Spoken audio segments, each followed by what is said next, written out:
Perkenalkan, nama saya Rambude Putri, NIM 312161 dari Program Studi Pendidikan Biologi, Fakultas Keguruan dan Ilmu Pendidikan, Universitas Kristen Wirawacana Sumbar. Pada video kali ini saya akan menjelaskan materi tentang struktur anatomi organ sistem pencernaan, sistem respirasi, sistem ekskresi, sistem sirkulasi, sistem rangka, dan sistem otot pada kelas Piskes. Tujuan saya membuat video ini adalah untuk memenuhi penilaian tengah semester dari mata kuliah anatomi hewan. Yang pertama, sistem pencernaan pada Piskes. Mekanisme sistem pencernaan pada Piskes yang pertama itu melalui mulut dan rongga mulut.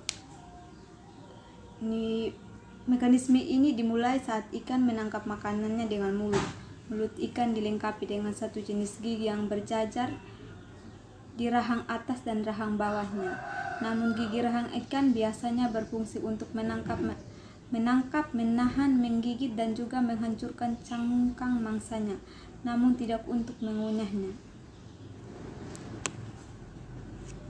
Yang kedua, ada faring. Dari mulut, makanan tersebut kemudian masuk ke dalam faring atau tenggorokan. Pada gigi faring inilah makanan yang ditelan utuh atau dalam potongan besar mulai dikunyah oleh gigi faring. Yang ketiga, ada esofagus. Dari faring atau tenggorokan, makanan masuk ke esofagus atau kerongkongan. Dan esofagus ini membantu pencernaan makanan ikan dan mengarahkannya langsung makanan ke dalam perut. Berikutnya ada lambung, yaitu merupakan organ penting dalam sistem pencernaan ikan. Bentuk perut ikan bermacam-macam sesuai dengan jenisnya. Namun pada dasarnya perut ikan memiliki bentuk seperti tabung.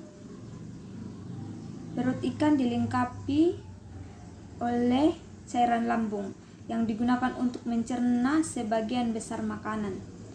Yang berikut ada usus. Makanan yang telah dicerna oleh lambung kemudian masuk ke dalam usus.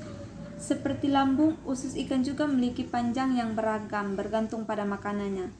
Ikan herbivora biasanya memiliki usus yang panjang dan melingkar, sedangkan ikan karnivora biasanya memiliki usus yang lebih pendek.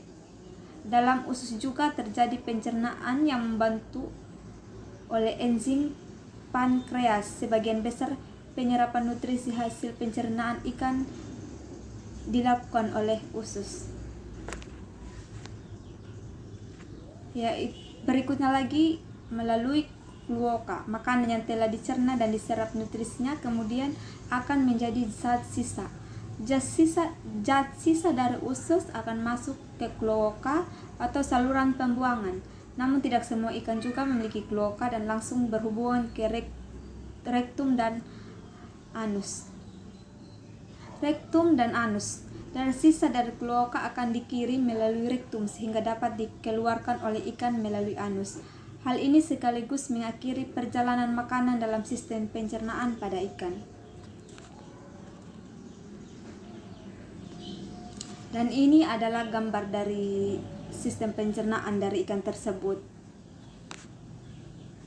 Yang kedua, adanya sistem respirasi pada kelas Pisces.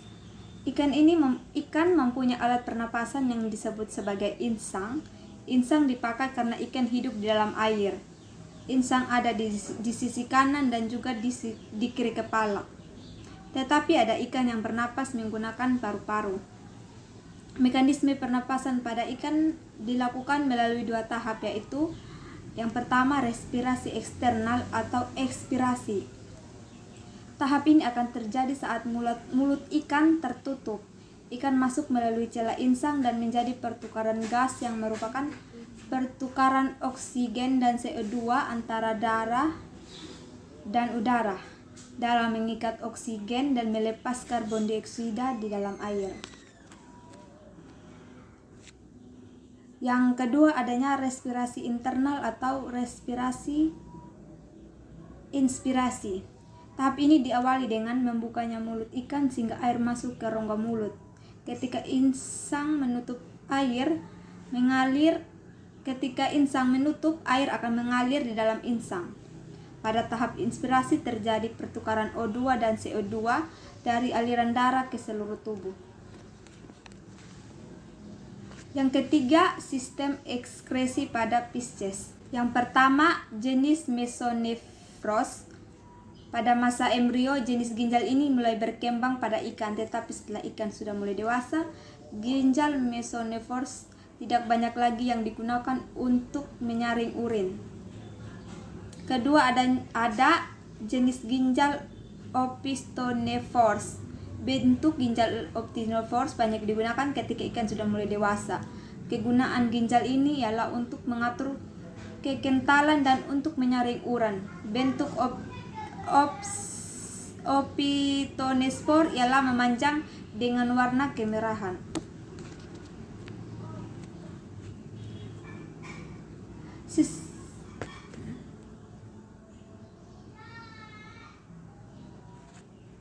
Sistem ekskresi pada hewan Pisces ini biasanya dilakukan dengan cara kerja yang berbeda-beda, baik ikan air laut maupun ikan di air tawar. Dalam tubuh ikan air tawar terdapat kandungan nutrisi makanan yang banyak, meskipun kandungan garam dalam air tawar itu sendiri tidak ada. Hal ini menyebabkan kandungan konsentrasi tubuh ikan lebih tinggi dibandingkan dengan konsentrasi air tawar, sehingga air akan masuk ke dalam tubuh ikan tersebut. Kemudian dalam tubuh ikan air laut terdapat konsentrasi zat makanan yang lebih rendah dibandingkan konsentrasi garam, karena di dalam air laut sering mengandung banyak kadar garam. Hal ini menyebabkan tubuh ikan air laut memiliki konsentrasi yang lebih rendah daripada konsentrasi air laut, sehingga tubuh ikan akan mengeluarkan banyak air. Ini adalah gambar dari sistem ekskresi dari ikan.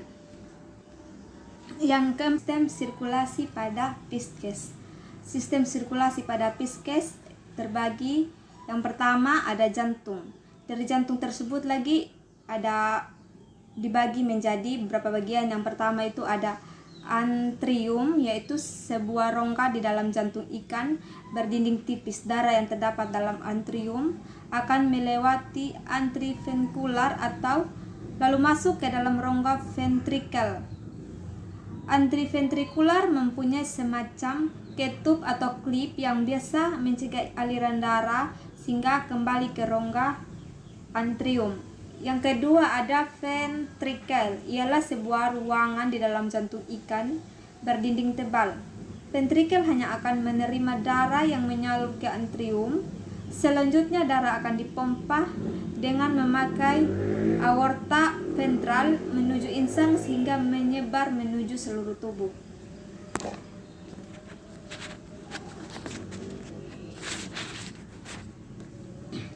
Yang ketiganya lagi ada sinus venosus, yaitu merupakan tahap yang ada di dalam jantung ikan dengan berdinding tipis dan juga nyaris tanpa mengandung jaringan otot. Sinus venosus berfungsi menampung darah yang mengalir pada vena kardial, antrial, serta posterior melewati vena hepatika. Yang kedua, arter. Arter ini merupakan pembuluh darah dalam tubuh ikan. Arteri dalam tubuh ikan fungsinya untuk menyalurkan darah dari insang menuju seluruh tubuh. Pembuluh darah arteri ini mengandung banyak oksigen guna diedarkan menuju seluruh tubuh ikan. Arteri dalam tubuh ikan terdiri atas 3 buah lapisan, yakni intima, endothelium, serta subendothelium. Yang ketiga ada vena. Vena ini merupakan pembuluh darah yang berada di dalam tubuh ikan dan fungsinya sebagai pembuluh darah, yaitu berfungsi baik yang dialirkan darah menuju ke jantung.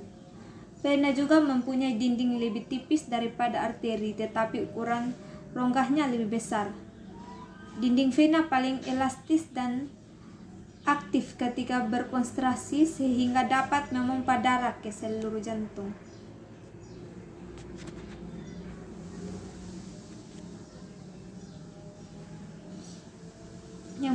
ada kapiler. Kapiler adalah tempat percambangan pada saluran darah dalam tubuh ikan yang fungsinya sebagai tempat pertukaran antara jaringan atau sel dengan darah. Dan pada gambar ini adalah proses di mana ikan terjadinya pertukaran jaringan atau sel. Kelima, sistem rangka dan otot pada Pisces.